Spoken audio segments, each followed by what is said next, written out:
July 1966. Queen Elizabeth II visits Northern Ireland. The Protestant majority greet their British monarch. Their loyalty expresses not only a desire to be British, but also a fear that they might be forced to be part of a united Catholic Ireland, which would threaten their Protestant way of life. So the Queen's visit was important and reassuring.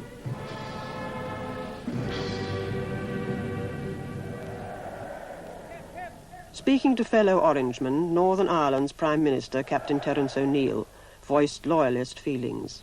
Alone, we would be a small, insignificant body of people lost in the Atlantic and surrounded by enemies. Many Ulstermen have fought in 2 wars to keep the flag of freedom flying around the world. Here in Ulster, the Union Jack is the flag of freedom.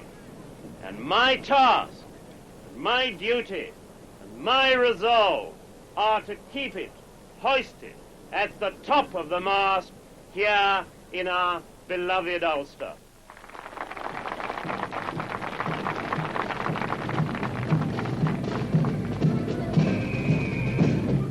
July is the month when the summer marches of the Protestant Orange Order celebrate decisive victories over Catholics of the 17th century.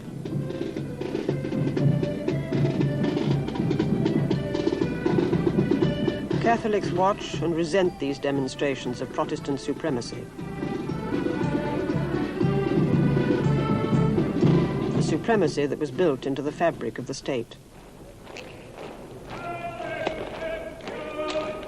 The police in Northern Ireland were armed and overwhelmingly Protestant. Open the house!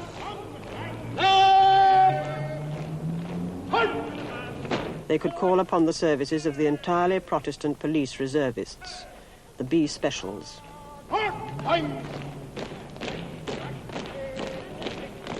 Behind them was the Special Powers Act, which empowered the Home Affairs Minister at the stroke of a pen to suspend all normal civil liberties. The fear was the Irish Republican Army, which had on occasions over the years resorted to force in its campaign against the Protestant state.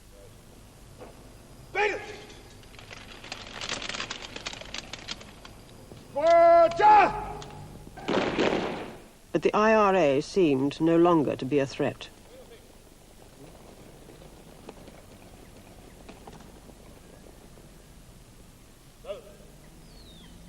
Now the province faced different problems. Shipbuilding and the linen industry were depressed. Unemployment was high. The economy needed radically reshaping. In that context, it made economic good sense to cooperate with the Dublin government, but Protestants were alarmed when O'Neill invited Sean Lemass, the Irish Prime Minister, to Belfast in 1965. For over 40 years, the South, devoutly Catholic, had been hostile to the North. Its constitution not only laid claim to sovereignty over the North, but also enshrined Catholic theology.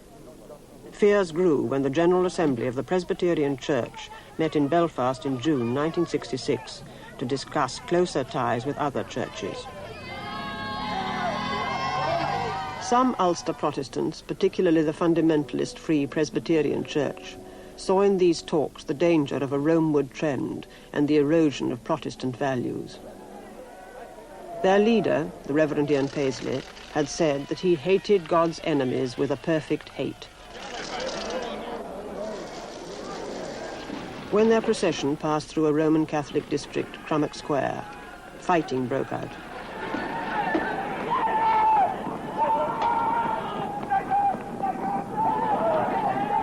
Paisley was later charged with illegal assembly.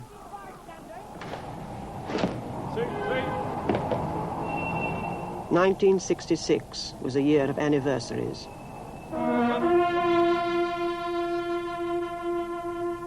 "50 years before, thousands of Ulstermen had been slaughtered at the Battle of the Somme. Protestants remember that sacrifice for Britain.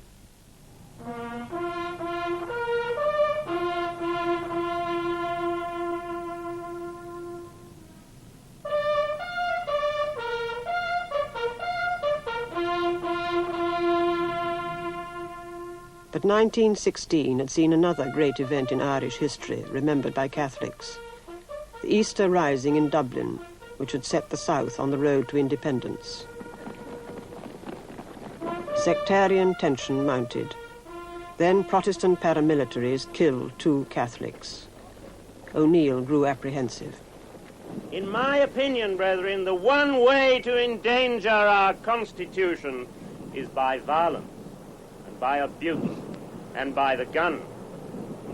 We live, ladies and gentlemen, in a changing world, and we must defend our Constitution and our Ulster heritage in a modern way.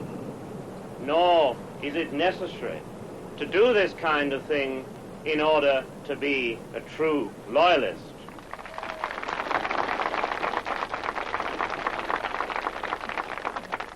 We want to show that this country is not a democratic country, but this country has been run by a group of dictators from Glengall Street. Glengall Street housed the headquarters of O'Neill's Unionist Party. And for years these men have tried to tell the Protestants of Ulster that they're loyal and they're true blues, but we have found them out now. They've been found out. The hidden things of darkness are being exposed in the light and in the focus of truth.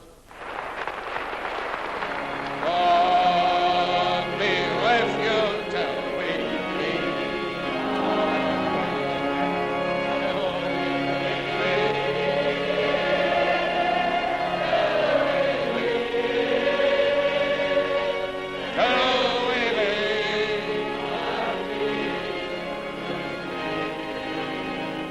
Paisley was about to go to jail, having refused to be bound over for his part in the Crummock Square riot.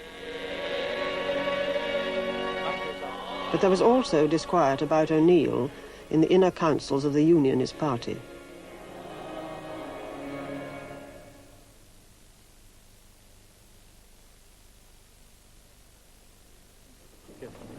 Prime Minister, would you care to comment on the meeting, sir? No, very, very happy meeting, very successful. Thank you very much indeed. Thank you. Any criticism at all, Prime Minister? O'Neill was finding Northern Ireland unreceptive to economic and social reform.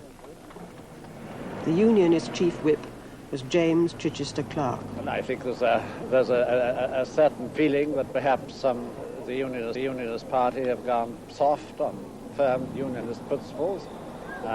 Nothing could be further from the truth, but these are based on a good many misconceptions that are being spread. They're based on things like the Easter Rising, the mass meeting, perhaps the ecumenical movement, all of which, although not directly, or many of which not directly affecting the government, are sometimes tied around the government's neck.